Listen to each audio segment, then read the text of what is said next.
Урматтуу Тышкы иштер министри Жээнбек Молдоканович, мына 2 күн мурдагы болгон окуя баарыбыздын зээнибизди кейитти. Биздин жарандарды, кыргыздарды ошол мончодо аябсыз сабоо менен айванга жасаган мамилени көргөзүштү. Мына сиз айтып кеттиңиз, нота берди деп. Нота берген менен маселе чечилеби? Нота берген менен бул биринчи шаг да сүйлөшүүгө. Мына сиз билесиз, биз ушул комитет мүчөлөрү, 10 депутат, өткөн жыл декабрдын жарымдарында Госдумага барганбыз. Совет Федерацияга бардык. Сиздин сиздин замыңыз биздин менен чогуу жүрдү, элчи чогуу жүрдү. Биз негизги барганыбыздын себеби Россия Федерациясына кабыл алынган жана мигранттар боюнча күчөтүү мыйзамын талкуулап барганбыз. Бизге ошондо коллегалар айткан, 5 февралда күчүнө кирет. Биз миграцияны жүргөн мигранттардын баарын тазалайбыз деген. Эми Крокуста теракттын кесепетинен ушундай болду. Биз кабыл алдык деген. Ошондо биз айтканбыз, кабыл алса макул. Эмне үчүн ЕСтин мүчөсү болсок, биздин Кыргызстандын граждандарына ошо кошуп койдуңуз десек, алар бизден кечирим сураган. Ушуну биз эске албай калыппыз. Протокол документи бар. Биз мыйзам менен кайра киргизип, ошол жалпы мигранттар эмес, ЕСтин мүчөсү болгон Кыргызстандын граждандарына өзгөчө мамиле боюнча биз жетсебиз президентке, биз ошондо кабыл алабыз деп бизге убада берген. Бирок буга 1 жыл убакыт керек. Ошондо биз элчиликке да айтканбыз, даярдаңыла, чыгаруу болот, башка иштер болот деп айтканбыз. Бирок маалымат толук жеткенби мигранттар, жеткен эмес билбейм, бирок кеп башкада болот да. Өзүңүз айтып атасыз. Ошол мончонун ээсинин иштери боюнча териштирүү болгон экен деп. Макул, аны өзү ошо менен териштире бербейби? Эмне үчүн клиенттер сабап атат? Ушуну сурадыңызбы? Клиенттердин эмне күнөө? Ошо биз азыр тапшырма бердик да, ошон үчүн азыр биздин өкүлчүлүк, МВДнын өкүлчүлүгү, анан биздин элчи ошо ровуду менен, Темир Жазгы ровуду менен иштеп атат. Ошон үчүн эмне үчүн ошондой жанагы зордук зомбулук көргөздүңөр деп. Эгерде граждандар тартипти бузуп атса, анда есть определенный порядок, да? Выстроили, паспорта посмотрели. Эгерде тура эмес болсо, пожалуйста, взяли под руки, повезли, разбирались. А почему ушундай зордук зомбулук кылдыңар деп. Эгерде азыр ошонун баарын биз разбираться кылып атабыз, анын баары чыккан, баары такталгандан кийин, анан биз атайын бул боюнча атайын саясий консультация жүргүзөбүз. Анткени өзүңүз билесиз да, мисалы үчүн сиз айткан ЕС боюнча сиз депутаттар барып сүйлөшүп келдиңиздер, андан кийин биз президенттин атынан кат жибердик, андан кийин жогорку кеңештин төрагасынын атынан кат жибердик. Алар деле айтып атат, да, Кыргызстан бул ЕСтин мүчөсү. Биз силерге мүмкүнчүлүк карап көрөлү. Бирок жанагы антитеррористский комитет жогорку болгондуктан биз ошолор менен консультация жүргүзүшүбүз керек. Ошолор күчкө салып киргизди, жана законду чыгарышты да. Ошон үчүн биз алар менен консультация кылып көрүшүбүз керек. Мисалы үчүн менин партнерым Сергей Викторович Лавров деле айтып атат. Мен даярмын дейт, карап көрөйүн, бирок убакыт керек. Мен дагы аларды түшүндүрүп, аларды мындай ынандырышым керек деп атат да. Анткени бирок бул вопросту жанагы ЕСтин мүчөлөрүнө биз атайын өзүнчө дарбаза кылып, өзүнчө кабыл алып, өзүнчө мындай мамиле кылыштуу биз дагы армияндар да коюп атат. Анткени бардык ошо иностранецтин ичинен Армения менен биздин анан Казакстан үчөө ЕСтин мүчөсүбүз да. Ошондуктан бул вопростагы суроодагы биз жылдырып атабыз. Бирок мен айта албайм, эртең эле бул боюнча, факт боюнча биз алар менен бир күндө бул ишти бүтүрөбүз деп. Бул иш алдыда турган консультациялардын баягы негизги темалары болот. Сиз сүйлөп атып айттыңыз да, арыз беришкен жок, эми териштирүү болбой калат, окшойт деген мындай айттыңыз да. Кыргызстанда бул жерде ар бир үйлөнүн бирден мүчөсү азыр Россияда. Акыркы азыр уксаңыз, акыркы маалымат боюнча 350-400 миңге чейин биздин жарандар миграцияда жүрөт. Биринчи, экинчиден биз Россия Федерациясы менен биз стратегиялык партнербуз. Бизде ЕЭПтен башка, билесиз да, ШОС бар. Андан кийин ОДКБ мүчөбүз. Бизде аскердик келишим бар. Алардын базасы бар биздин камтта. Бизде толук кандуу сүйлөшкөнгө бизде мүмкүнчүлүк бар. Сен дипломаттык жол менен сүйлөшүп анан арыз түшкөн жок деп жиберсеңиз, эртең биздин жарандар салып атпайбы? Токмо чыгып атпайбы? Эмне үчүн сиз, мен түшүндүм, биз мына улам эртеш барабыз, биз жогорку кеңештин деңгээлинде чечилбейт. МИДтин деңгээлинде чечилбейт, ачык керек, мойнуңа алыш керек. Сиз коллегам тиякта жүрөт дейсиз. Ошон үчүн тез аранын ичинде буну министрлер комитетинин төрагасы барыш керек. Абдул Галашевич керек болсо президент чечиш керек. Азыр алар көргөздө. Бул факт болгон, канча факт бизге жетпей атат. Канчадан 2-ден 3төн жарандарды күнү токмоктоп болбогон эмелер менен кыйнап атат. Биз сиз дипломаттык жиберсеңиз, эртең баары эле бизге жарандарыбыздын ден соолугу керек, коопсуздугу камсыздалыш керек. Бул жогорку кеңештин биз кылдык ишибизди. Депутаттар биз болгон ишибиз аракет кылдык. Бирок алар эскерткен, текшерүү болот, чыгаруу болот деп. Билесиздер, 80 000 Кыргызстан кара тизмеге кирди деген. Мыйзам менен аларга азыр уруксат берип койгон. Алар МВД соттун ишин аткарат азыр. Каалаган көчөлөрүнө неметип, документин көрүп чыгарып бергенге алар окуп алып алышты. Сиз буну билгенсиз да. Ошон үчүн мындай бизге чечкиндер неме кадам керек да. Эмне үчүн министрлик кабинетинин төрагасы унчукпай турат? Сиз менен биздин азыр деңгээлде чечилбейт бул маселе. Ошон үчүн жогорку деңгээлде барып сүйлөшкөндө тез сүйлөшүү жүргүзүлсө маселе чечилет. Мен сизге атап кеттим, бизде толук кандуу акыбыз бар. Бирдей тең ата партнер ата сүйлөшкөнгө. Ушул болбой атат да. Буга эмне дейсиз? Мен сизге бир түшүндүрмө берейин. Анткени өзүңүз билесиз да, биз баягы партнер болгондон кийин сиз туура айтып атасыз. Бир деңгээлдеги бири-бирибизди түшүнө турган стратегиялык анан союздаштык партнербуз. Бул саясий жактан. Экинчиден, ошондой эле баягы элибиз, жерибиз, адамдар кызматташ үчүн баягы элдик дипломатиянын деңгээлинде дагы көп иштер жүрүш керек. Эгер ошонун баары бир туура болуп ишке жүргөндө, конечно, анда өз ара түшүнүү, өз ара сыйлоо деген пайда болот. Бирок жанагы Россиядагы конфликттин, согуштун негизинде өзүңүздөр билесиздер, Россияда дагы азыр ички саясат бирдей эмес.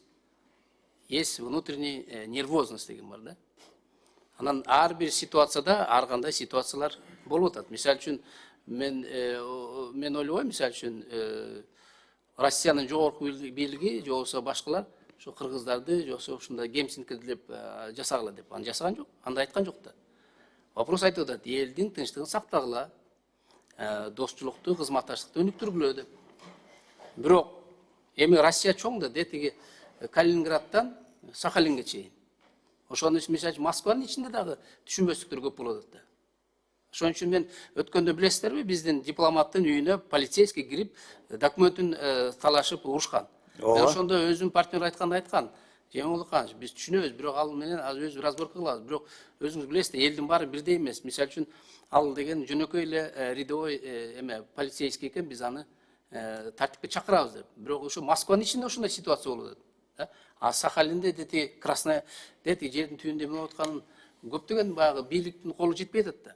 Ошондуктан мен сизге түшүнөм да, сиздин уровенде депутат катары, министр катары биз чогуу иштеп атабыз, бирок мындай алгылыктуу мындай жыйынтыкка чыга элекпиз. Бирок тышкы саясатта мен ойлойт элем, да биз өзүбүздүн мамлекеттин жарандарын укугун коргошубуз керек.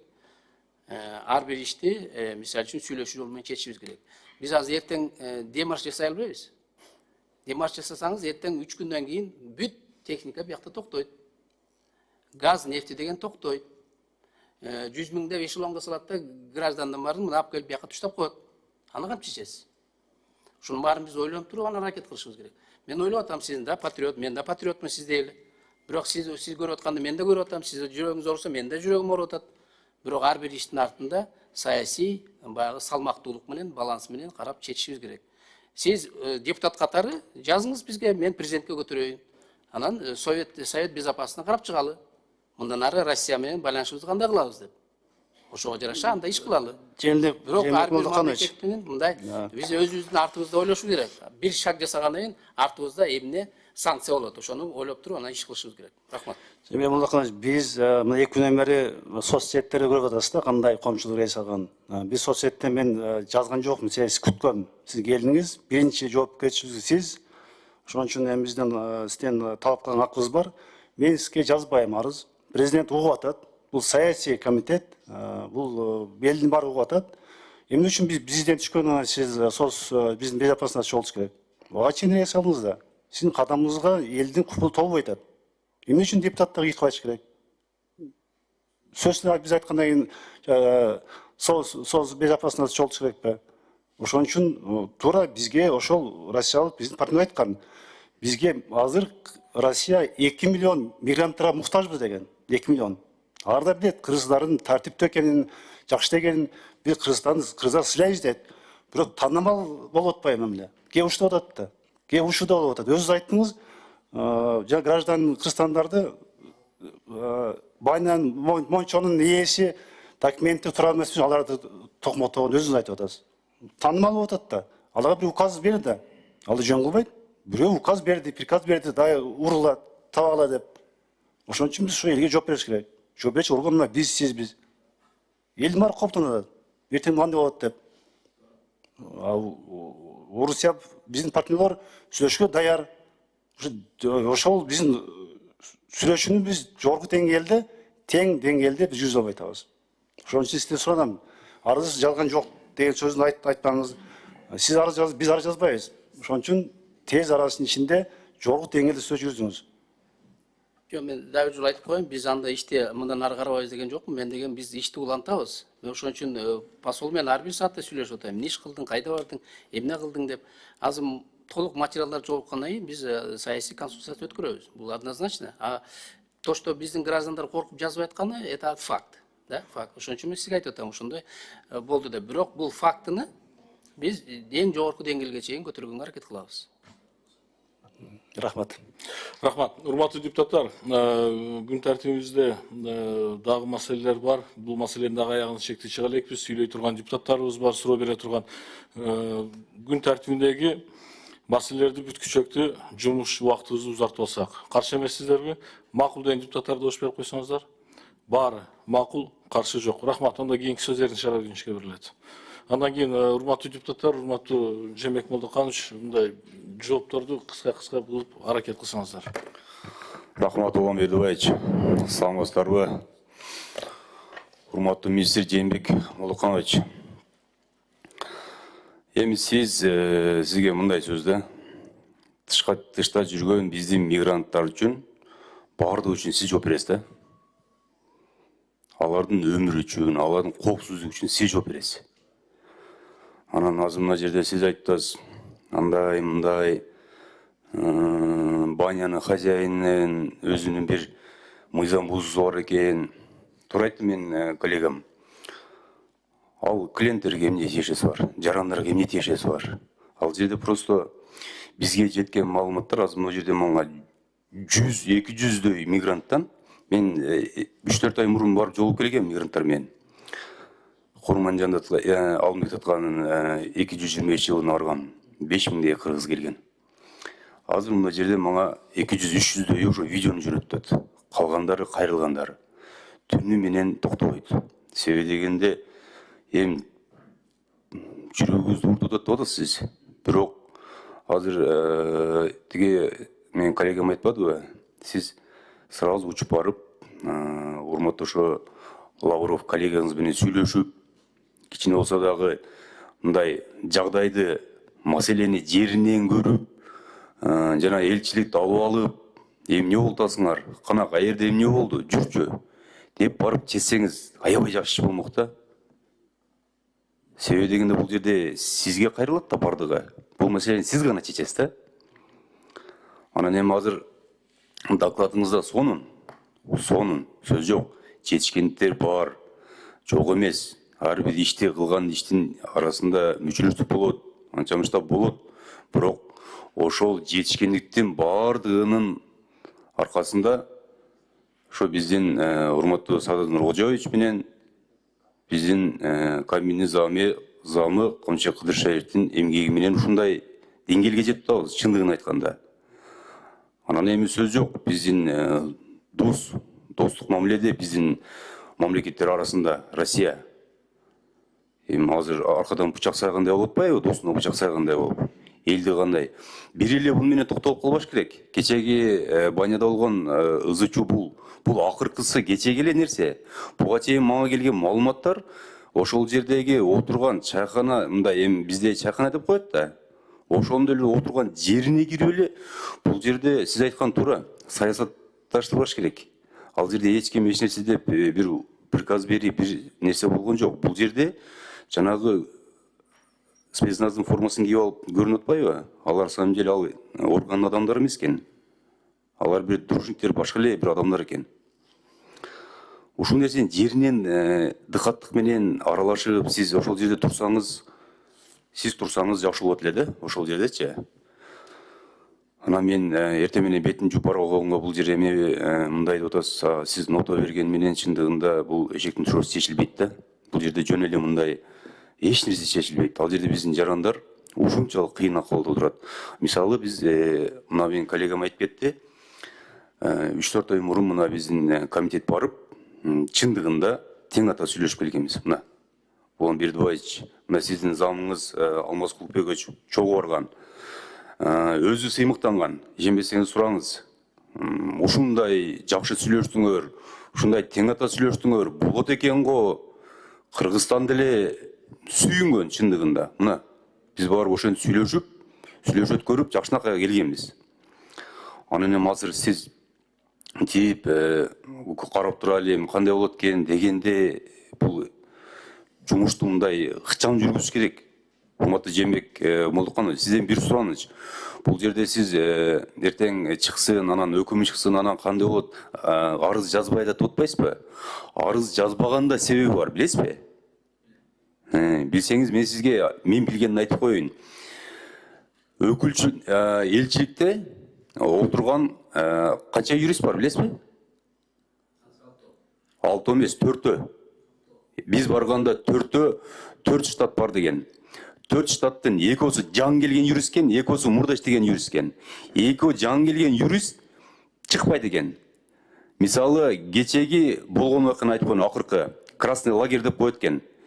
15 күн бала жатты. 11 класс бүтүп барган бала экен. 15 күн жатты, чыга албай. Күндө сүйлөшүп атып, сүйлөшүү иретинде чыгардык да, билетин алып берип келди. Учуп келди. Андай случайдан бир жүздөгөн болуп атат. Мына Захарова деген билесиз да? Кандай өтө кооптуу бир аймак экен да. Бул жака кирип кетсе балдар оңой менен чыкпайт экен. Эми мындай толтура, чындыгында толтура маселечи.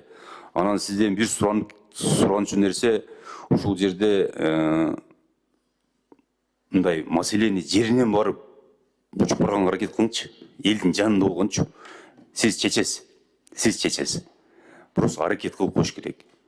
Мына мен коллегам айткандай Кытайга деле барып атасыз, тияка деле барып атасыз. Ушуну урматтуу президентибизге айтып эле, моундай болуп атат. Мен барайын десеңиз сизде бар дейт. Жок, барба дебейт да. Сизден бир сураныч ушул. Рахмат.